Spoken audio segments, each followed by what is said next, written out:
Vous souhaitez partir en vacances, mais pour vous changer les idées, vous avez envie d'être citoyen du monde et d'aider les autres. Alors pourquoi ne pas penser à une nouvelle forme de vacances, les vacances humanitaires? De nombreuses agences et organismes spécialisés vous proposent des formules adaptées à vos envies.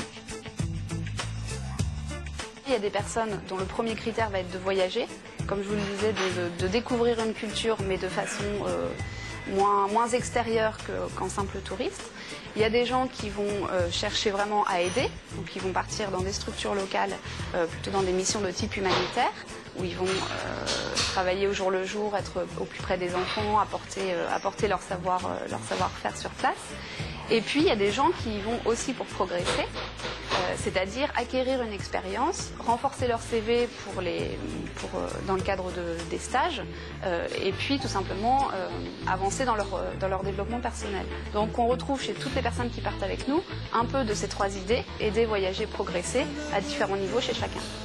Cette nouvelle forme de voyage est très répandue à l'étranger. Cette année, plus de 3200 volontaires ont tenté l'expérience.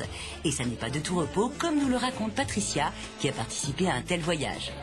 Nous sommes plusieurs volontaires au Sri Lanka. Nous avons tous des projets très différents. Pour ma part, je suis à Don Bosco Boy Home, qui est un orphelinat dans le sud de Kalutara, à 8 km au sud. Et donc, pendant un mois, je m'occupe d'enfants, à nettoyer les chambres, à leur venir en aide au niveau santé, et puis leur apprendre des petites bases d'anglais, les faire dessiner, les faire jouer, enfin s'occuper d'eux. Ils ont beaucoup besoin d'attention, ils ont besoin d'affection.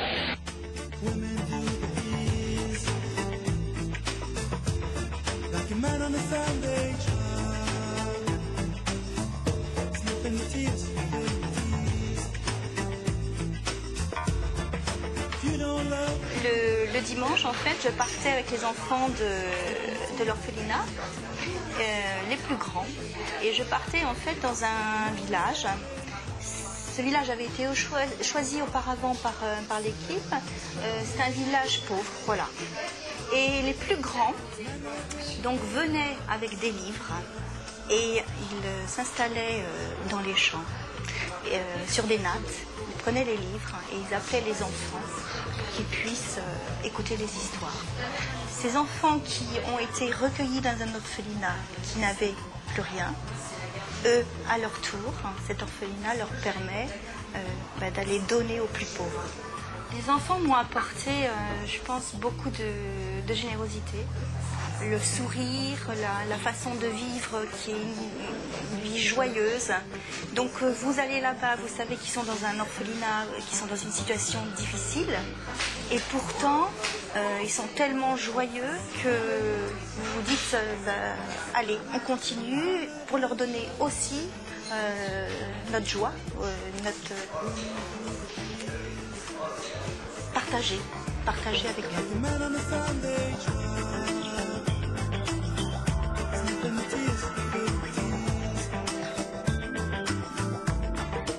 J'ai reçu beaucoup d'émotions. J'ai essayé de faire la part des choses, tourner avec des enfants pendant un mois. Attention, on va les quitter, ces enfants. Il ne faut pas non plus qu'ils se soient attachés à vous. Eux, ils ont leur chemin à continuer dans leur pays aussi. Donc c'est une responsabilité aussi. C'est donner sur le moment présent et puis savoir repartir. Voilà, simplement.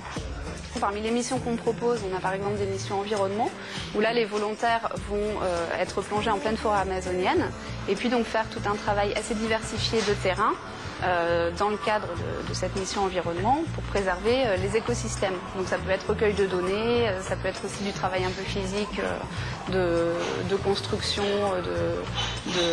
de structures pour certains types d'animaux. Ça peut être aussi, par exemple, dans notre mission au Mexique, sauver les tortues marines en récoltant les œufs sur la plage et en relâchant les bébés tortues dans la mer après l'éclosion. Donc ça, par exemple, pour les missions environnement. Dans les missions journalisme, par exemple, ils vont pouvoir s'insérer dans un média local, donc la presse écrite, la radio ou même la télévision, Et puis donc suivre les journalistes au jour le jour, les épauler dans leur travail. Et c'est aussi une formidable occasion de découvrir la culture d'un pays à travers tout ce qui est économie, politique. Alors après, dans les missions enseignement, on a également des missions enseignement où là, les gens peuvent aller seconder un professeur de langue, donc, dans un collège ou dans une école primaire, et puis motiver les élèves pour parler cette langue. Cette formule s'adresse à tout le monde, que vous soyez actif, retraité ou étudiant. Ce que je voulais surtout, c'était une expérience sur le terrain, parce que donc, je veux faire de l'humanitaire comme mon métier. Donc je voulais surtout savoir si en partant sur le terrain, ça me plairait vraiment, si j'étais faite pour ça. Donc j'étais sur une mission pour travailler dans un orphelinat. Donc je m'occupais de 10 petites filles dans un orphelinat. Si j'ai un conseil à donner, c'est d'y aller, quoi. C'est sûr que c'est une expérience formidable. On rencontre des gens formidables, et puis au niveau de l'expérience humaine. Enfin, moi, bon, c'est vrai que je voulais de l'expérience au niveau de l'humanitaire, mais des gens qui n'ont rien à voir avec l'humanitaire, qui veulent juste prendre une année sabbatique, partir juste pour avoir une expérience de l'étranger, c'est super, quoi. Alors n'hésitez plus à choisir cette nouvelle forme de vacances pour vous insérer dans un projet de solidarité internationale. Vous contribuez et participez activement à un échange qui vous permettra de revenir avec des souvenirs pleins d'émotions. Mais attention, à votre retour, vous ne serez peut-être plus la même personne. Prêt pour l'expérience ?